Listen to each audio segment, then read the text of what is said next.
Bonjour et bienvenue pour cette nouvelle exploration. Aujourd'hui, on va analyser un discours assez récent d'Éric Zemmour. Oui, un discours qu'on trouve sur sa chaîne YouTube.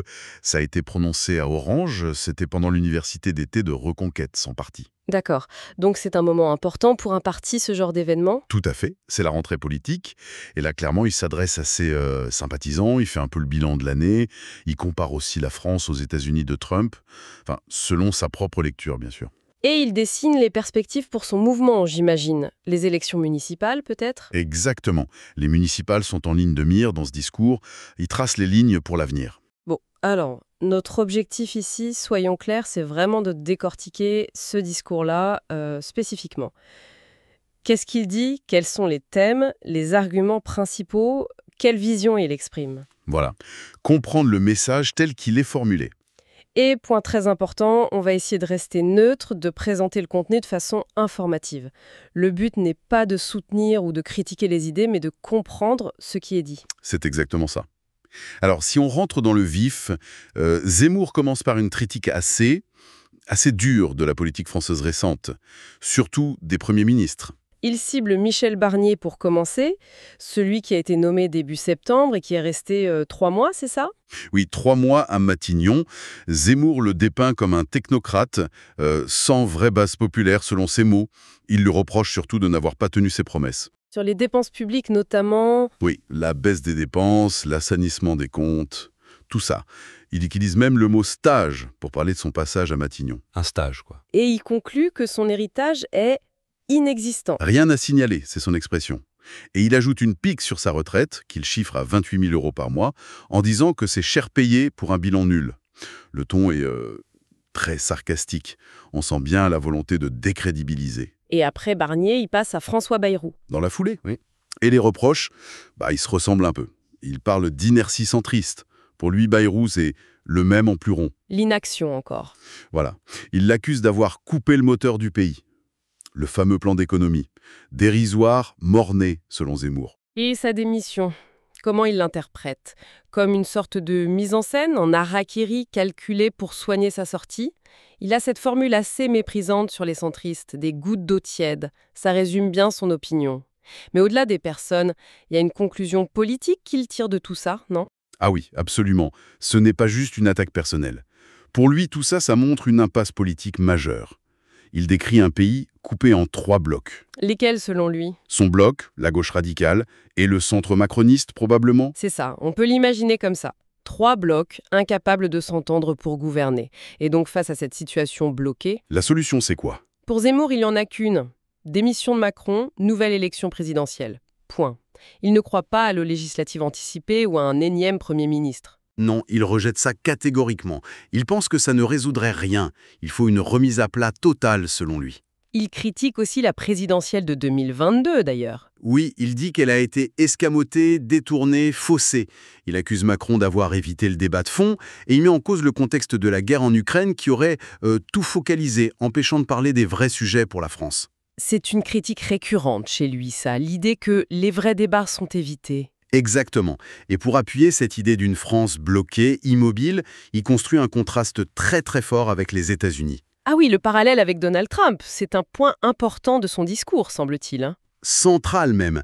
Il oppose la France immobile à l'Amérique de Trump, enfin, telle qu'il la voit après 9 mois de mandat au moment où il parle. Alors, prenons l'exemple de l'immigration. Comment il présente les choses?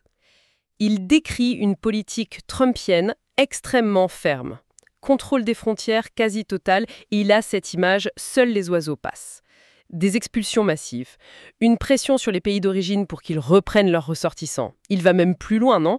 Il parle de chiffres. Oui, il affirme que la baisse de l'immigration légale aurait mené à une immigration nette négative.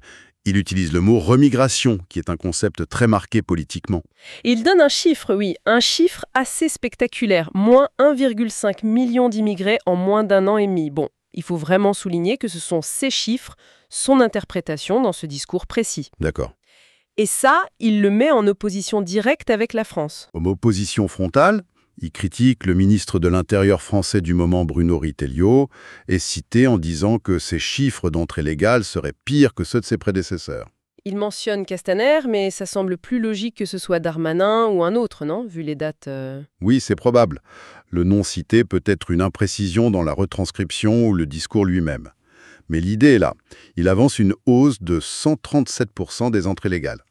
Le but est clair, montrer une France laxiste face à une Amérique qui, selon lui, agit. Et il ne s'arrête pas à l'immigration pour ce parallèle France-USA. Il parle aussi de culture, d'université. Tout à fait. Il attribue à Trump une lutte contre ce qu'il nomme le wokisme, bon, ce terme très polémique pour désigner certaines idées progressistes sur la justice sociale, l'identité. Il parle aussi de quotas, de méritocratie. Oui.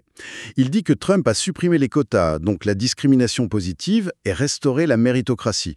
Et de l'autre côté, il dépeint des universités françaises qui, selon lui, seraient prêtes à accueillir des sociologues américains spécialistes de la théorie du genre virés par Trump. Alors même qu'elle manque de moyens, c'est ça l'idée. Exactement. C'est une double critique, l'état des universités françaises et ce qu'il voit comme une dérive idéologique importée. Et sur la politique étrangère ou économique de Trump, qu'est-ce qu'il en dit? Il le présente comme un pragmatique, quelqu'un qui défend d'abord les intérêts américains. Pas forcément belliciste, pas non plus isolationniste pur jus, mais qui évite les interventions militaires qu'il juge coûteuses et ratées. Il admet quand même que les intérêts américains peuvent heurter ceux de la France. Oui, il le reconnaît et il donne des exemples connus. L'affaire des sous-marins australiens, le rachat d'Alstom par GE, l'amende BNP Paribas, même si certains de ces exemples datent d'avant Trump. Il le note, oui. Mais ça lui sert à illustrer une forme de continuité dans la défense des intérêts américains, peu importe le président. Il cite aussi quelques actions de Trump, comme des bombardements en Iran ou des médiations, tout en admettant que ce n'est pas toujours un succès, notamment sur l'Ukraine ou la Chine. Donc, le message clé à retenir de cet exemple Trump, c'est lequel pour Zemmour? C'est vraiment un message de volontarisme politique. Sa formule, c'est « quand on veut, on peut ».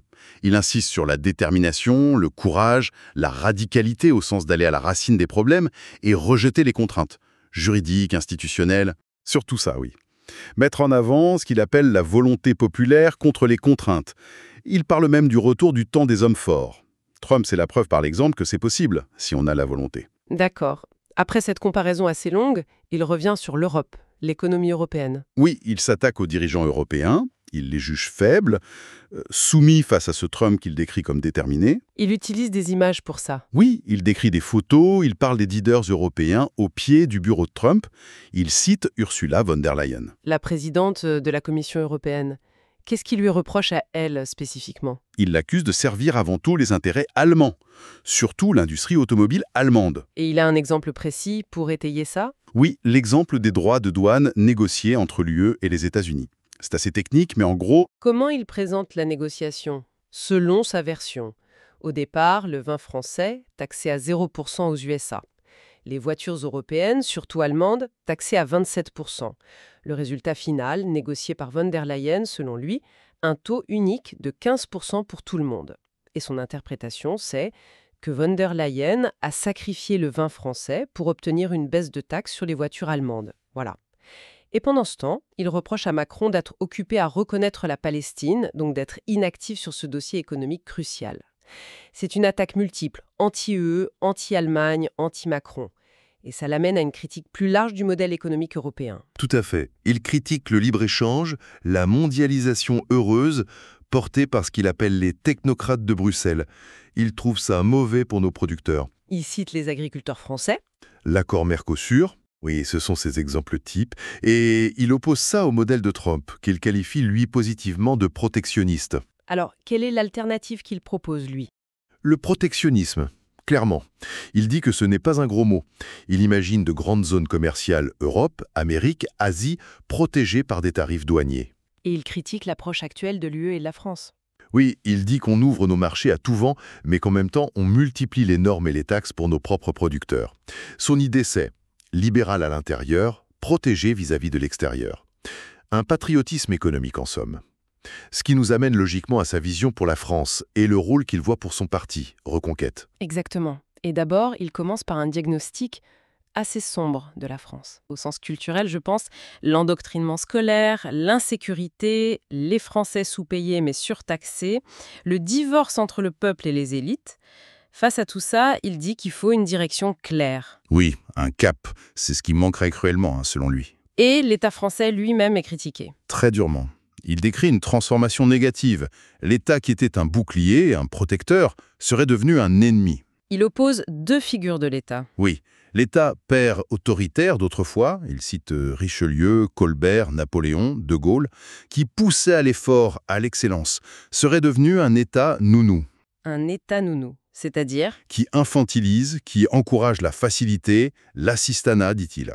Et les conséquences de ça, d'après lui? Un État obèse et aboulique, gros mais sans volonté. Un État qui ferait fuir les talents, les forces vives. Et qui attirerait qui, alors? Ceux qui, je cite ces termes, voudraient vivre au crochet du peuple français. C'est une critique radicale du modèle social français. Et on sent que l'école est un point névralgique dans cette critique. Absolument fondamental. Il met d'ailleurs en avant une initiative de reconquête, l'association Parents Vigilants. Ils ont fait une enquête, oui, ils parlent de plus de 13 000 réponses. Et cette enquête, bien sûr, confirme son diagnostic. Baisse de niveau, endoctrinement woke, LGBT, écologiste. Et qu'est-ce qu'il compte faire avec ça? Il dit avoir écrit à la ministre de l'Éducation de l'époque, Elisabeth Borne, est cité, ce qui nous donne une idée de quand le discours a été prononcé. Il annonce aussi un guide pour les parents pour les aider à lutter contre ce qu'il appelle une propagande pernicieuse. C'est clairement un cheval de bataille. Alors, dans ce contexte, comment il positionne son propre parti, Reconquête? Comme le Parti des idées claires, un parti qui a un corpus idéologique solide, basé sur l'histoire, l'observation du réel, dit-il. Et il se différencie des autres partis? Oui, il les juge soit sans idée, soit déconnectés de la réalité des Français. C'est un positionnement qui se veut à la fois intellectuel et anti-système. Et très concrètement, pour les élections municipales qu'il évoquait au début, c'est quoi la stratégie? C'est la première fois que Reconquête se lance dans les municipales, donc l'accent est mis sur des candidats locaux enracinés. Pas de parachutage, c'est l'idée. Il vise quelle sorte de communes? Aussi bien les grandes villes, les métropoles, que les communes rurales. La plateforme, c'est lutte contre la gabegie financière, le clientélisme, lutte contre la délinquance et le grand remplacement, localement, et défense des traditions, de l'identité, avec un slogan À la reconquête de nos communes. Et il n'exclut pas des alliances locales sous le terme d'union des droites. et il présente quelques candidats dans son discours. Oui, il fait un petit tour de France. Jean Messia à Évreux, Virginie Tourné à Bordeaux, Cédric Va à Nice, Arthur Cotel à Toulouse, Frédéric Maillet à Rouen aussi. Oui, Jean-Christophe Letters à Troyes, Emmanuel Taffarelli à Mulhouse, Alain Perrin à Narbonne. Il essaye de les caractériser un peu. L'humour de Messia, la combativité de Tournai, l'authenticité de Va. Il mentionne le contexte de Mulhouse pour Taffarelli, en lien avec un rapport sur les frères musulmans, c'est ça? Exactement. Et la défense du patrimoine pour Perrin. C'est pour donner un visage plus local et personnel à son parti. Il parle aussi d'une législative partielle à Paris. Oui, pour la deuxième circonscription, il présente Hilaire Bouillet, le président de Génération Zemmour, la branche jeune. Il le met en avant comme jeune, dynamique, face à des figures plus établies qu'il imagine comme adversaires potentiels, comme Barnier ou Mariani. C'est l'idée de rupture. Et pour terminer son discours, il ne reste pas seulement sur la France, il élargit la perspective. Oui, c'est la dernière grande partie. Il inscrit son combat dans un mouvement beaucoup plus large. Il parle de réveil des peuples. En Occident, en Europe, c'est ça. Il cite plein d'exemples. Trump aux USA, bien sûr, Orban en Hongrie, mais aussi des gouvernements ou des partis en Slovaquie, Tchéquie, Pologne, Pays-Bas, Danemark, Suède, Allemagne, Italie. Tous ceux qu'il voit aller dans une direction nationaliste conservatrice. Il insiste sur le Royaume-Uni et l'Irlande aussi, non? Oui, particulièrement. Il décrit une colère populaire qui monte contre l'immigration là-bas. Il cite des exemples de criminalité qu'il attribue à des gangs pakistanais, soudanais, afghans. Et il parle d'un sentiment d'abandon par l'État. Oui, par l'État, par la police. Et ce qui est intéressant, c'est qu'il dit que même le Brexit n'a pas réussi à stopper l'immigration, contrairement à ce que certains espéraient. Il annonce d'ailleurs qu'il va aller manifester à Londres sur ce sujet. Et derrière ce réveil des peuples qu'il décrit, il identifie des causes communes. Oui, une longue litanie de mots qu'il juge partagés par tout l'Occident. L'individualisme, la déchristianisation, la destruction de la famille, la perte d'identité, la drogue, la désintégration nationale, l'invasion migratoire, le grand remplacement, encore. Mais oui, aussi, la désindustrialisation, la pauvrisation des classes moyennes, la désertification rurale, l'enlaidissement des villes, la judiciarisation, la violence, le wokisme, l'effondrement de l'école. C'est un diagnostic vraiment civilisationnel et très sombre. Et il donne une perspective historique à tout ça, hein. Il le présente comme une prise de conscience. Les peuples réaliseraient qu'ils ne peuvent pas sortir de l'histoire, qu'ils sont face à des menaces existentielles qui demandent un retour de la force, de la volonté. Une sorte de revanche sur le progressisme? C'est l'idée, oui. Une revanche sur l'idéologie qui, selon lui, domine depuis l'après-guerre. Il y a presque une dimension de fin des temps, de lutte finale dans sa conclusion. D'accord, c'est très clair. Alors, si on devait résumer les points clés de ce discours, Bon, il y a d'abord la critique très forte de la classe politique française, jugée impuissante. Ensuite, l'utilisation systématique de Trump comme contre-modèle de volontarisme, surtout sur l'immigration et l'économie. le plaidoyer pour le protectionnisme aussi. Oui, protectionnisme et souveraineté nationale contre la mondialisation et l'UE. Quatrièmement, le diagnostic très noir des problèmes français, identité, sécurité, sociale, éducation. Et enfin, le positionnement de reconquête. Comme étant, en France, l'avant-garde de ce mouvement mondial de réveil des peuples contre tout ce qu'il dénonce. Merci beaucoup pour cette analyse détaillée. On rappelle encore une fois, notre objectif était bien d'exposer les arguments et la vision de ce discours précis d'Éric Zemmour à partir de la source, sans jugement de valeur. Tout à fait. Et c'est intéressant de noter qu'il termine sur une note très optimiste, d'un certain point de vue. Combatif en tout cas. Il est convaincu que ces idées ont le vent en poupe dans le monde et qu'elles finiront par gagner en France parce que, dit-il, la situation l'exige. Une sorte de nécessité historique, selon lui. Ce qui nous amène peut-être à une question pour la réflexion qui va au-delà du discours lui-même. Quelle est la résonance de ce diagnostic sur l'état de la France, de l'Occident? Est-ce que ça parle à beaucoup de gens? Et si cette vision d'un réveil des peuples, telle qu'il la formule ici, gagnait effectivement du terrain, quelles pourraient en être les conséquences concrètes? C'est une vaste question, bien sûr, mais ce discours y contribue à sa manière.